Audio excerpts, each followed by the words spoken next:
Test कर रहे थे। उस दौरान मेरे ऊपर भी एफआईआर हुआ था और हमारे 10 से 11 लोगों पर एफआईआर हुआ था इस मामले में प्रोटेस्ट करते हैं। फिर लगातार जो है नेशनल एससी कमीशन में भी इस मुद्दे को लेकर हम गए थे, तो हम थे उस टीम में। सांपला जी से मेरे संबंध व्यक्तिगत बहुत अच्छे रहे उस समय, तो वो डायरेक्टर थे, अब तो उन्होंने रिजाइन दे दिया है। तो उनसे भी इस मुद्दे पर जो है हम लोग साथ थे कि इस लड़ाई को कैसे आगे बढ़ाया जाए। और ये जो सविता राय कौन राय है यार, ये जो है इसके ऊपर एफआईआर कराने में हम लोगों का भी थोड़ा बहुत सहयोग है, योगदान है।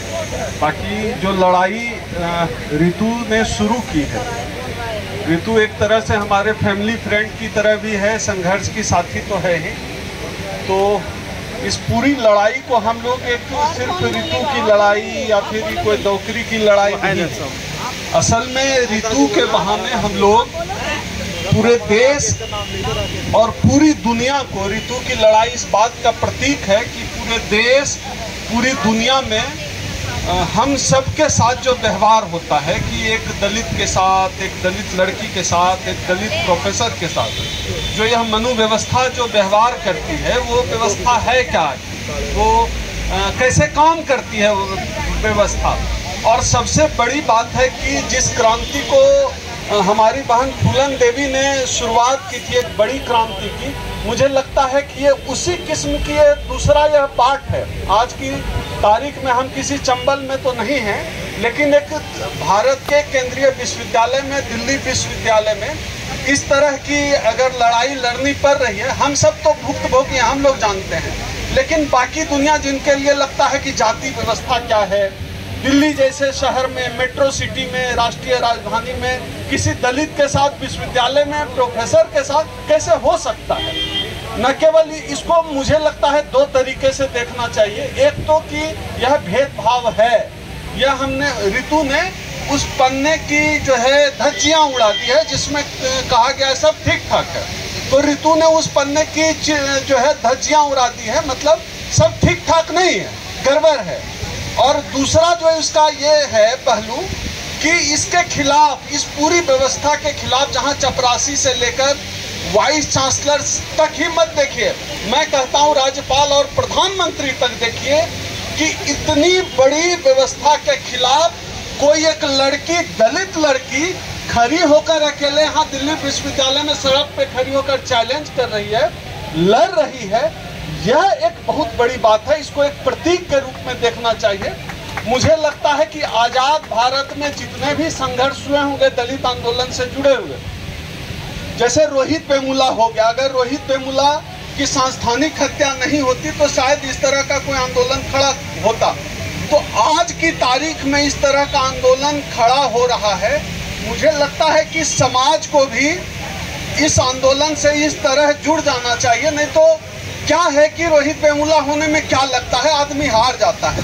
जब तक अगर समाज साथ नहीं खड़ा हो तो आदमी हार जाता है। रोहित वेमुला के साथ जिस तरह मरने के बाद यह समाज खड़ा हुआ, अगर उसके जिंदा रहते जब खबरें आ रही थी उत्पीड़न की, अगर यह समाज खड़ा हो गया रहता तो शायद रोहित वेमुला भाई हमारे पीछे होते। तो रितु सिंह ने यह जो हिम्मत की है, यह जो हिम्मत दिखाई है रितु ने, अब समाज की जिम्मेदारी है। लड़ाई तो रितु ने छेड़ दी है, लेकिन अब हम सबकी सामूहिक जिम्मेदारी है कि इस लड़ाई को हम कैसे आगे बढ़ाएं, कैसे आगे लेकर चलें।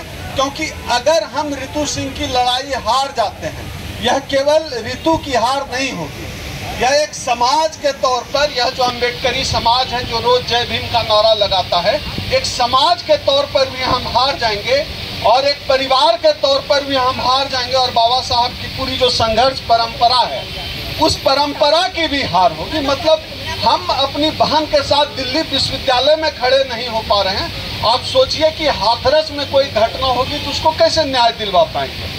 और सबसे बड़ी बात है कि हमारे समाज की जो सिविल सोसाइटी का निर्माण हुआ है, वह समाज तो दिल्ली में केंद्र है ना उसका। तमाम लोग इस हमारे सिविल सोसाइटी के जुड़े हुए तमाम लोग यहाँ हैं, तमाम आंदोलनकारी यहाँ हैं। अगर इस लड़ाई को हार जाते हैं, मुझे लगता है कि हम सबको चुल्लू भर पानी में डूब जाना चाहिए, अगर इस लड़ाई में हम न्याय नहीं ले पाते हैं तो। हम सबकी व्यक्तिगत तौर पर, सामूहिक तौर पर सबकी जिम्मेदारी है कि इस लड़ाई को अपनी लड़ाई माने। अभी ऋतु जिक्र कर रही थी उदित राज जी का कि वो नहीं आ पा रहे हैं, वो उनकी व्यस्तता दूसरे किस्म की है। मुझे तीसरी बार उन्होंने, आज अभी उन्होंने ही भेजा है मुझे, उनके ही भेजे पर गए कि आप जाइए, हम भी आ रहे हैं। तो उदित राज जी एक आध दिन में, चूंकि अभी थोड़ा सा चल रहा है मामला, दूसरा संगठन का चल रहा है, दूसरे किस्म का थोड़ी व्यस्तता है उनकी, वो भी 1-2 दिन में आएंगे। मुझे तीसरी बार भेजा है, तो मेरी उपस्थिति का मतलब भी उदित राज जी की उपस्थिति समझा जाए कि हम आ गए। तो देश में आधे लोग तो जानते हैं कि उदित राज का चेला है, तो मेरी उपस्थिति को भी मानी जाए। बाकी सर भी आएंगे और हम 5 नवंबर 2023 को, अभी ऋतु जिक्र कर रही थी, 5 नवंबर 2023 को हम लोग दिल्ली के रामलीला मैदान में संविधान बचाओ महारैली करने जा रहे हैं। हमारे मुद्दे स्पष्ट हैं कि किसी ऋतु सिंह को रोहित वेमुला न बनना पड़े, किसी रोहित वेमुला की सांस्थानिक हत्या न हो, उसके खिलाफ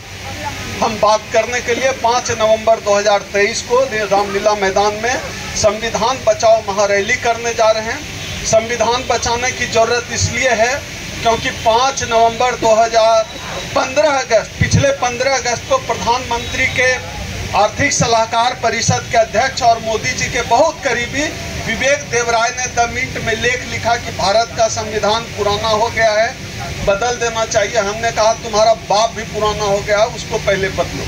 तो संविधान बदलने की बात प्रधानमंत्री का आर्थिक सलाहकार कर रहा है। जाहिर सी बात है कि इसमें प्रधानमंत्री की भी सहमति है, तो बिना प्रधानमंत्री की सहमति को वो अखबार में लेख 5-8 कॉलम का नहीं लिख सकता है।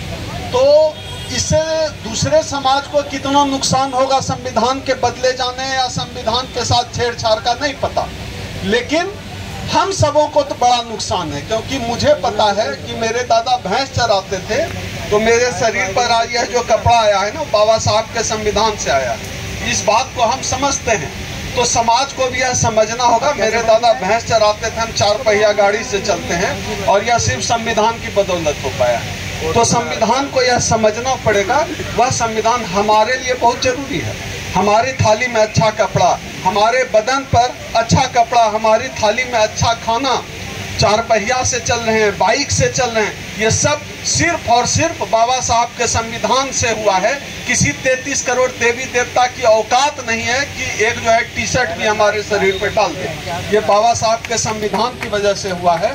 और इस लड़ाई को हम 5 नवंबर की लड़ाई से भी जोड़ते हैं, इसलिए क्योंकि ये निरंतरता है संघर्ष की, और इस संघर्ष को हम लोगों को साथ मिलकर आगे ले चलना है।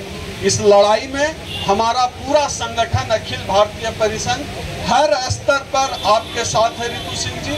और हम उदित राज जी तो आएंगे, मुझे क्या बोलना, खुद ही आएंगे। मौका आज ही उन्होंने कहा कि आप एक बार चल जाएगा, हम आते हैं, तो हमको उन्होंने ही भेजा है, तो वो तो आएंगे ही। इस लड़ाई में पूरा संगठन आपके साथ है।